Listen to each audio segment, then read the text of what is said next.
So what's up? This is just a standard Ice Barrier deck profile. This deck really isn't that competitive. It was never really competitive with Structure deck, but I've had the deck such a Structure deck. I've just been kind of improving on a little bit. It's kind of like, it's kind of fun casually if the other person isn't going super meta. If they're going with the meta, and it's not just like complete jank versus complete jank, then this deck probably won't be that much fun for either person because they won't be able to play against anyone because, they'll be able to count everything and your ice barriers are not strong enough to do really anything. But casually, it's actually really fun to play.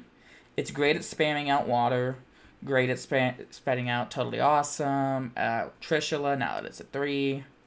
And yeah, I've liked the deck since the Structure deck, and I've just been building on it for the past year and a half, so I figured I'd release a deck profile.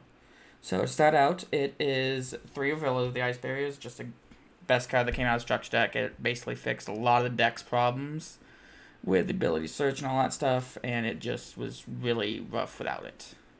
And then 3 Speaker of the Ice Barriers, great to get that token.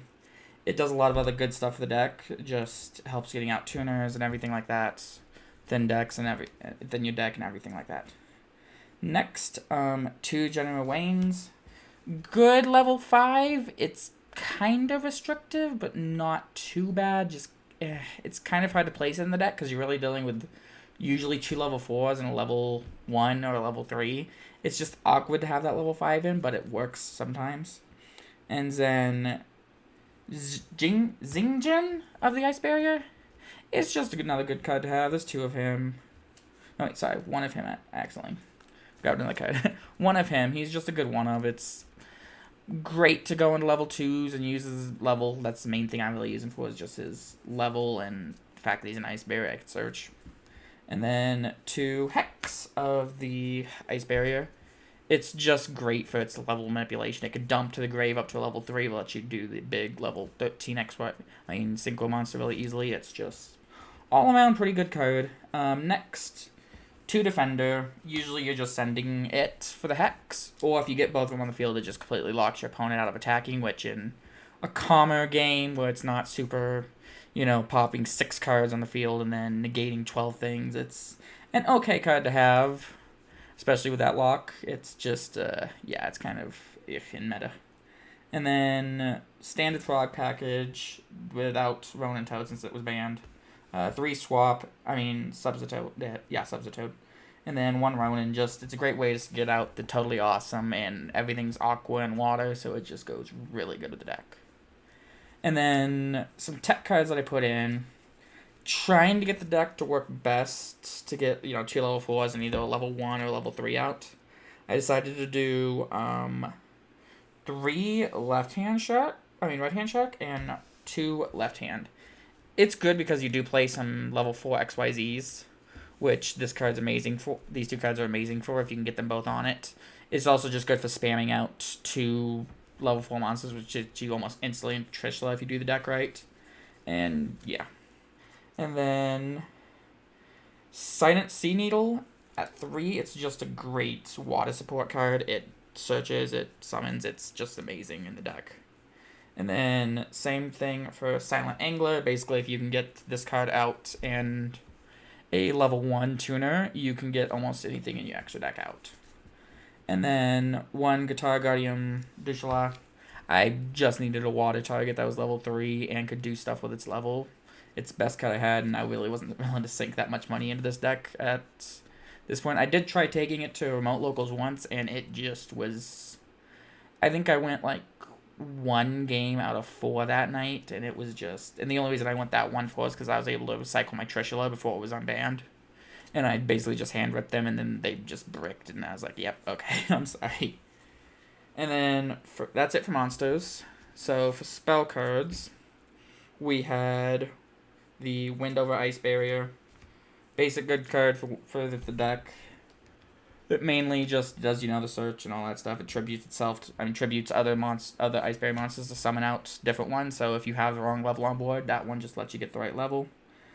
And then 2 Frozen Chains of the Ice Barrier. Monster Reborn for the deck. It's just really good card for it and lets you search a lot of other stuff for the deck. The spells are really good for this archetype, but the monsters just really bring it down. Like, the best card in the deck, probably, it just makes all you running, basically you're running at least 4 of the other ones, mostly of the good ones you're running 6, but it's Medallion of the Ice Barrier. In any other archetype, it would be broken. It would be hit it on the ban list. It's way too consistent for even if it was a small rogue deck. But in Ice Barriers, it's just the best card because we just need that power boost for the deck. Because without that, it's way too bricky, way too clunky, and just way too less impactful, basically. And then just some strong one-ups that I had for the deck. I had a Gold Sark, easy search. Like I said, it's mostly for a casual game, so you probably will reveal something that you want. Then if you translate, you might actually be able to pop off. And then one salvage, grind game. That's what this deck likes. It likes sitting there thinking, okay, what can I do next? How long will that take me to do it? And this card lets you wait until you can actually pull it off. And then just normal Monster Reborn. You know, something's engraved, a Trishula, or anything like that you need out on the field to make damage on board. Monster Reborn basically just, yeah, it's the best card you can have for it. And then that is it for the main deck. For the extra deck, it is virtually... I did not organize this pregame. One sec. I'm so sorry. It is basically... I really only found myself wanting one of the new Trishula, the Trishula Sub-Zero Dragon. It was good for ending games and putting damage on board, but that effect to special summon Trishula really didn't come up that much. Because they would usually negate the effect somehow or something, because, you know, no one wants to pop one on the field, banish 3, so it just basically is a giant target on its head. And then one Trishula. I did have it up a little bit. I think I'm going to put it back to 2 in the deck. But for right now, I just figured it'd be better to have a second Toad. Totally awesome. And yeah, it's been kind of in the deck at 1, but it's still pretty good to, you know, rip one on the field going second and all that stuff. And then Veronica of the Ice Barrier, just a good pop. It's pretty much just that. You just pop a card on the field, and you're like, okay. It's a 1-for-1, basically, with Jeff. It's kind of And then we have the Dreadlord of the Ice Barrier, just a good game ender. It can put more damage on board. That's really all it's there for. Like I said, this deck definitely isn't a massive blowout board. It will take time to do everything that you want. But it's pretty good when it does go off. It just takes probably about 2 to 3 turns before you can actually put enough pressure where your opponent really can't do that much. Because either everything's banished or you're just controlling the tempo so much of the game they really can't do anything. And then the Gunrod of the Ice Barrier. Just a good pop again. He pops it. You discard 2. Pops 2. That's yet again. The Ice Barrier synchros really, minus Trishula, really aren't the main things you want to go into. You really want to go into your extenders or your XYZ plays, or if it's not Trishula or Trishula Sub-Zero, it's kind of just these are situational tech. So honestly, I'd play these at whatever you feel like. If it's just not working for you, then yeah, just cut some and switch them out with other stuff. One Desert Locust, it's just a good draw one, and then you get a Synchro on their turn, which if you surprise pop a Trishula down, it's pretty good. It's kind of awkward because it's Earth, because some cards do restrict you into water, but besides that, it's pretty good going first. Going second, it's also okay. Then Deep Sea Prime is another good going first or second card because it draws 1. I believe that was a draw 1. No, I was wrong. I'm so sorry about that. It lets you summon a card from your opponent's side of the field. I got these two mixed up. I'm so sorry about that. But yeah, no. It's just standard good water, synchro. Probably best one in the game. Ravenous Crocodile. Good damage on board. Really, that's... no, wait. No, this one was... I am so failing this. Oh, yep. This was the draw power one. I am so sorry about that. It's just a good draw. It just basically lets you go into Trishula. I mean, not Trishula. It lets you go into the Sub-Zero Trishula if you play your levels right. Because it is a rank 9. You have to go into a 1 and a 2. Which Zen is 1. And then the Hex Spirit is 2, and then Hex Spirit is 1, so it just lets you go into him on board. And then another good rank 9, which this deck is just amazing at popping out. Hence why Trishula was banned for so long. It was not because of this deck, but this deck's main heal is Trishula.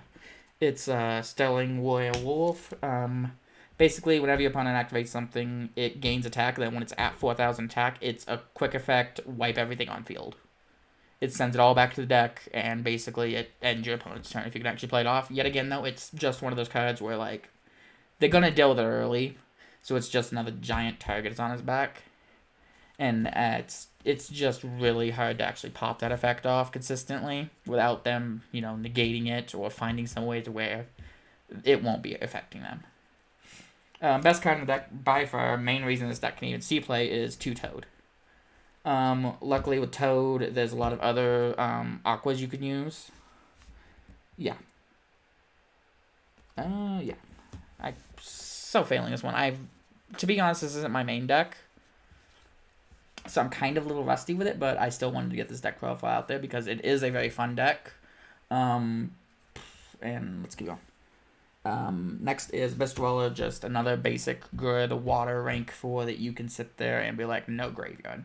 Which nowadays, I know tier limits definitely would probably mop the floor of this deck, even probably with their massive ban list hit, but it's just great for almost anything that says, no, you can't use graveyard. And then number 101, just another good generic rank 4 that just happens to be an aqua, lets you take a card that your opponent controls at a quick effect and attach it to it. It's just, the hardest part for this deck is finding good rank 4s or levels that work with your tuners that are waters, because a few things in your deck restrict you to water. And it's just really hard to play around that sometimes. That's the biggest trouble I found with this deck. And then as the link monsters I chose around the deck are kind of proof of that. Basically, I'm running 1 Coral, and basically Coral is just a good extension for it. It lets you link climb. And the hardest part about this deck is just putting out that damage when you can with your Trishula, because by then you've already put all your resources into getting that Trishula out. It's kind of hard to capitalize, so I put in 1 Great Bubble, because it's just a good Link 4 that can put out a good amount of damage, like, 4,000 damage, and then Trishula himself is 270. So you really only need to find that other 2,300, which could be random links or random anythings. But if you're going to play this deck, I would definitely... It's not a strong going first deck at all. It doesn't really have that many negates it can do, except Toad, which sometimes against normal casual people, it's... You put down Toad, they think it's a cheating card, and, they end their turn, like, okay, I don't want to play no more. But going second is the best because you get those 3 banishes off of Trishula. You can interact with their cards more and everything, but it's just so hard, once you deal with that, to put that damage on board. So it's kind of a going second deck, but with a lot less damage potential than any other going second deck I've played. I usually do play a lot of going second. So, it's just super hard to get that 8,000 on board, to be honest. Alright, well, that's it for the deck profile. I know that wasn't a super optimistic one, but I've had a lot of fun with this deck, actually. Playing it with just random people, like, hey, let's get together, I'll grab a deck real quick.